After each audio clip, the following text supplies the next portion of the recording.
Aku terkejut dengan tatapan tak percaya ketika kakek menegur dan membentak nenek hingga menangis sesenggukan. Aku buru-buru menuju hamarku sebelum keduanya mengetahui keberadaanku. Bisa-bisa aku ikut jadi imbas kalau mereka sampai tahu. Aku saat itu memang baru saja terjaga dari tidur dan tak percaya mendapati hal itu. Aku bisa membayangkan bagaimana perasaan nenek saat itu. Sambil menangis, nenek diam dan tak berusaha membela diri. Aku sendiri tak tahu apa penyebabnya. Sejak 1 tahun yang lalu, aku, Jaka, 23 tahun, memang tinggal di rumah kakek dan nenekku. Kedatanganku di rumah mereka dalam rangka menumpang tinggal karena aku diterima bekerja di kantor yang tak jauh dari rumah mereka. Demi menghemat biaya, aku juga ditugaskan ayah ibu untuk menjaga mereka. Selama tinggal di sini, memang aku hampir tak pernah mendapati sikap kakek yang kasar seperti tadi. Biasanya, jika ada masalah, mereka hanya bertengkar biasa dan selanjutnya akan baikan kembali seperti semula. Setelah mengetahui sikap kakek, aku jadi tahu pasti jika sikap kakek tak seperti yang kubayangkan selama ini. Aku benar-benar tak mengira, padahal sehari-hari kakekku kenal sebagai pribadi yang ramah penyabar. Di dalam hamar, entah kenapa aku jadi kepikiran dengan nenek. Perasaanku tak tenang. Sejujurnya tadi, aku ingin melerai pertikaian itu. Tapi, berhubung kakek terlanjur emosi, maka aku memilih diam dan meninggalkan mereka. Lama aku menyendiri di hamar, sampai tak lama kemudian ku dengar suara motor melaju. Rupanya kakek pergi meninggalkan rumah. Aku tak peduli kemana dia pergi, sebab yang ada di pikiranku hanyalah nenek saat itu. Sekepergian kakek, aku melangkah keluar mencari keberadaan nenek. Nampak dia sedang menangis tersendu-sendu di ruang tamu. Sepertinya masih belum bisa melupakan hal yang tadi. "Nek," ujarku menyapa. Nenek menoleh. "Kamu sekarang tahu sendiri kan, Jak? Gimana sikap kakek yang sebenarnya?" "Sabar ya, Nek," sahutku. "Sudah sering, Jak, kakekmu seperti tadi," nenek berkata dengan mata yang berkaca-kaca. "Kenapa tadi nenek diem? Seharusnya nenek bisa melawan," ujarku memberi semangat. "Percuma, Jak, bisa tambah parah masalahnya nanti." "Memangnya ada masalah apa toh, Nek? Kok kakek sampai seperti itu?" tanyaku. Nenek diam tak menjawab seperti ragu untuk bercerita padaku. "Ngomong aja, Nek, siapa tahu Jaka bisa bantu," sahutku. "Jak, bukannya nenek gak mau cerita, tapi ini masalah pribadi." "Gak apa-apa, Nek, jangan sungkan. Mungkin dengan nenek cerita, nenek bisa lebih tenang pikirannya," sahutku. "Duh, gimana ya? Nenek sebenarnya sungkan mau cerita sama kamu," ujarnya ngebuat aku penasaran. "Ngapain sungkan, Nek? Cerita aja," sahutku. Nenek nampak berpikir sejenak, sampai tak lama ia pun menjawab, "Ini masalah nafkah batin, Jok." "Maksudnya, Nek?" tanyaku. "Ya sebenarnya sudah lama kakekmu sering marah seperti itu, ya tapi baru kali ini ya sampai kasar seperti tadi." "Ya begitulah jika kakekmu kalau nggak puas dengan nenek." "Oh, jadi masalahnya itu ya?" ujarku. Nenek mengangguk. "Ya kadang-kadang nenek jenuh kan, Jak. Nenek juga sebenarnya sudah nggak minat dengan kakek, apalagi kalau Mita biasanya akan sampai pagi. Aku mengangguk. Dari sanalah aku pertama kali mengetahui masalah mereka yang sebenarnya. Rupanya, kakek memiliki keinginan tinggi, sementara nenek seperti enggan dan tak berminat lagi. Jujur, aku bingung juga harus jawab apa. Apalagi aku masih awam dengan masalah seperti itu. Aku hanya berusaha menenangkan nenek. Jaka ikut prihatin, Nek. Nenek sabar ya, kataku. Iya, Jak. Makasih ya. Nenek gak tahu harus cerita sama siapa, ujarnya yang tiba-tiba menyandarkan kepalanya di bahuku. Jujur dagdikduk jantungku saat itu, apalagi sebelumnya, nenek juga tak pernah bersikap demikian padaku. Ada rasa haru dan sedih, namun juga ada pikiran mulia yang tiba-tiba timbul di benakku. Tapi dengan segera aku mengabaikan pikiran baik itu. Jaka ambilkan minum ya, Neng, ujarku. Gak usah, Jak. Nenek bisa ambil sendiri kok. Tapi aku tetap beranjak meninggalkan nenek, terutama agar pikiranku tak membayangkan hal aneh-aneh lagi. Kakekku merupakan orang tua dari ibuku. Dari cerita ibu, pekerjaan kakek sejak ia belum menikah memang pekerjaannya tidak ada yang benar. Kalau nggak judi, ya sabung ayam. Hanya saja sesekali ia ngojek di pangkalan dekat rumah. Bahkan aku pernah dengar juga jika kakek juga gemar selingkuh. Aku tak heran karena memang pada dasarnya meski kakek sudah berusia lanjut, namun masih ada sisa-sisa kegantengan masa mudanya. Hal itulah yang mungkin menjadi alasan mengapa masih ada yang naksir pada beliau. Bahkan wajah gantengnya itu juga diwariskan padaku. Hanya saja sikapku berbeda dengan kakek. Aku cenderung pendiam dan tak neko-neko. Sementara nenekku, sebut saja Nek Kokom, masih bisa dibilang lumayan cantik juga. Di usianya yang hampir berkepala 6, nenek masih nampak fit dan segar tentunya. Hal itu karena nenek masih rajin minum jamu dan berolahraga di pagi hari. Kadang aku heran sendiri dengan kakek. Kok bisa-bisanya istri secantik nenek sering dimarah-marahi? Walaupun sebenarnya dia merupakan istri kedua kakekku. Karena 5 tahun silam, nenek asliku meninggal karena sakit menaun. Waktu pun bergulir, dan sejak pertikaian itu, aku jarang melihat kakek dan nenek ngobrol seperti biasa. Mereka seolah menyibukkan diri mereka masing-masing.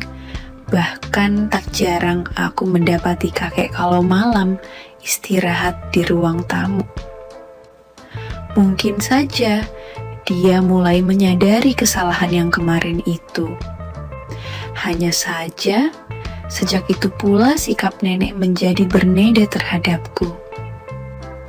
Beliau makin perhatian dan sering menemaniku ngobrol sepulang kerja atau bersantai di depan teras. Apalagi belakangan, kakek juga sering keluar rumah tanpa berpamitan.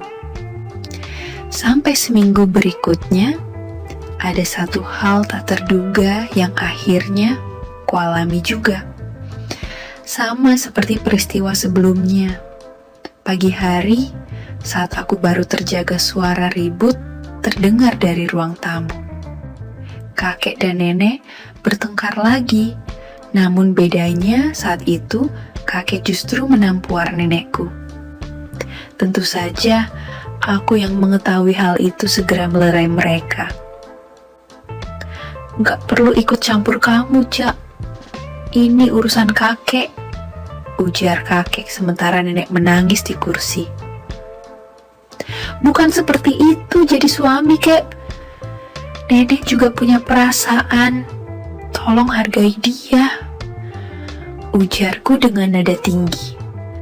Sejenak kakek terdiam, lalu kemudian beliau berlalu menuju motornya dan pergi entah kemana. Aku yang masih mematung di depan pintu segera menghampiri nenek yang duduk di kursi ruang tamu. Nenek gak apa-apa kan, Nek? Aku ambilkan minum ya, ujarku. Gak usah, Jak, biar nenek sendiri yang ambil. Nenek kemudian beranjak, namun baru saja hendak melangkah, mendadak dia duduk kembali. Aduh, kaki nenek sakit, Jak. Loh, nenek kenapa? Tanyaku. Iya, tadi pas nenek menghindar, nenek terpleset jatuh. Mungkin keseleo, nanti agak siangan antri nenek ke warung beli obat ya. Aku mengangguk. Sabar ya, Nek. Nanti kalau kakek pulang, akan Jaka tegur, Nek. Ujarku sedikit emosi. Gak perlu, Jak. Kan kamu tadi nyuruh nenek sabar. Kalau kamu tegur kakek, nanti malah rumit masalahnya. Ya, Nek, maaf. Sahutku menunduk. Bisa tolong pijuatin kaki nenek gak, Jok? Linu-linu soalnya. Aku kembali mengangguk. Nenek meletakkan kaki di kursi, namun yang ngebuatku sedikit kahet dan terpaku, yaitu segitiga Bermuda nampak melintasi samudra Antartika saat itu. Hal itu sedikit banyak menyita perhatianku juga, bahkan aku yang semula emosi seketika berubah diam membisu. Kok jadi bengong, Jak? Ujar nenek membuyarkan lamunanku. Iya, Nek. Oh ya, bentar, Jaka ambil minyak dulu, sahutku sambil beranjak menuju dapur, lalu kembali menemui nenek. Maaf, Jak, nenek jadi ngerepotin kamu. Aku tak menjawab karena masih kepikiran apa yang tadi melintas itu. Kamu nonton segitiga Bermuda tadi ya, Jak? Kok langsung bengong begitu? Enggak kok, Nek, ujarku sekenanya. Gak apa-apa, Jak. Gak perlu sungkan. Lagian nenek sudah tua. Masa kamu masih kebayang gitu? Aku hanya tersenyum meresponnya. Aku memang paling akrab dengan nenek, meski aku bukanlah cucu aslinya, namun ia sangat menganggapku cucu seperti pada umumnya. Aku juga tak pernah membantah jika disuruh-suruh olehnya seperti beli-beli di warung atau membersihkan rumahnya.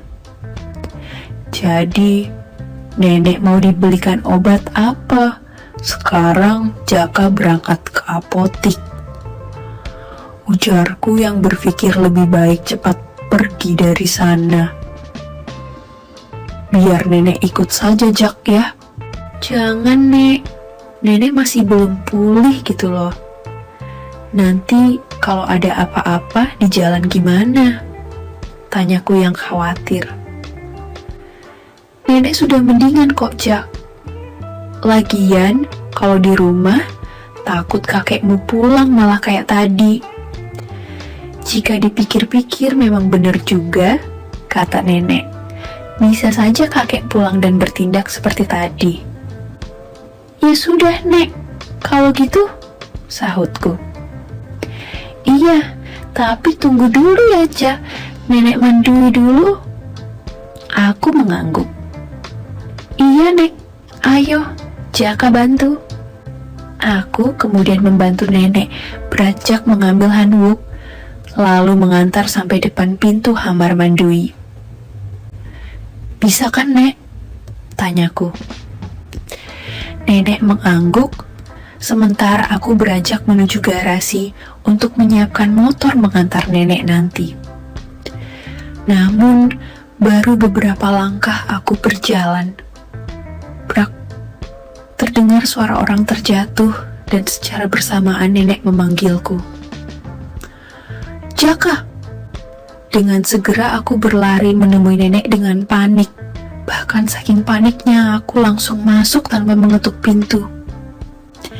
Nampak nenek terjatuh, namun yang membuatku gagal fokus, yaitu hanwok tersebut sudah sedemikian rupa. Bahkan, panorama alam semesta pun tak luput dari mata. Dengan ragu dan perasaan campur aduk, aku membantu nenek berjalan menuju ruangannya. Jak, sekali lagi makasih ya. Gak perlu dipikir, Nek. Sudah seharusnya Jaka membantu, Nek, sahutku. Aku berusaha bersikap biasa, meski sesekali mataku terus tertuju pada fenomena alam semesta yang belum ada kabinet negara. Nenek sudah tua loh, Jak, ujarnya yang tiba-tiba menyadari jika sedari tadi aku memperhatikan hal tersebut. Enggak kok, Nek. Jak, kamu puingin ya, sahutnya tersenyum. Aku tak menjawab, jantungku dak-dikduk. Jaka, ujarnya lagi yang tiba-tiba mengambil hikmah kehidupan dunia fana yang memang telah hormat sendirinya. Sontak aku kaget. Nek, ujarku. Bukannya menjawab, nenek justru memberiku sambutan perkenalan.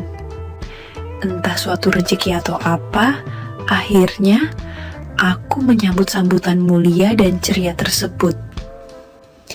Jujur, aku tak mengira jika saat itu akan menjadi saat paling beda. Nenek yang mengerti akan permasalahan yang kualami dengan segera menyiapkan saran dan langkah solusinya. Dalam situasi tersebut, bagaimana aku bisa menolaknya? Apalagi tak baik menolak rezeki dari orang tua. Akhirnya, ku terima saran-saran tersebut dengan sukacita. Hingga akhirnya, aku meletakkan hikmah kehidupan dunia fana pada wadiyah yang tersedia. Tak kusangka rupanya nenek pandai bernyanyi juga. Apalagi saat menuju pangkalan militer beliau bersenandung lagu qasidah juga. Walau begitu, aku tetap pada tujuan utama, yaitu mengantarkannya hingga tiba di pangkalan udara Juanda. Anggap aja ini ucapan terima kasih, Nenek Jak. Tapi Nek, sahutku terjeda. Kamu kan sering bantu nenek. Apa salahnya jika nenek membantu kamu? Terima kasih loh, Nek, sahutku. Esok harinya semua berjalan seperti biasa. Hanya saja yang berbeda, nenek tampak lebih ceria dari hari biasanya. Bahkan saat kakek kembali menegurnya, nenek tak lagi menangis. Dia tampak lebih tegar menjalani kehidupannya. Tentunya ada aku yang selalu memberi semangat juang 45. Dan entahlah sampai kapan aku menjalani kehidupan tersebut dan sampai kapan semua akan sejahtera. Namun yang pasti, jika melihat nenek kembali ceria, aku merasa senang dan turut bahagia. Sekian dulu ceritaku hari ini. Semoga ada pelajaran yang dapat dipetik. Terima kasih. Sekali lagi, tidak pernah lupa, Mimin ingin mengingatkan bahwa tidak ada maksud untuk merusak moral. Tapi di sini, kami selaku admin channel Makyam hanya berbagi pengalaman dari viewer saja yang tentu saja tidak untuk ditiru. Terima kasih sudah mau mendengarkan kisah nyata ini. Ambil baiknya dan buang buruknya dari cerita kisah ini. Semoga hal seperti ini tidak terjadi kepada kita semua, bosku. Dan semoga kita semua dilindungi dari mara bahaya. Amin ya Rabbal Alamin. Terima kasih dan sampai jumpa di cerita selanjutnya. Jangan lupa like, komen, share, dan subscribe. Oh iya, kira-kira kalian semua bosku yang terhormat kepengen kisah-kisah yang seperti apa lagi nih? Tolong berikan komentar-komentar kalian di video ini ya.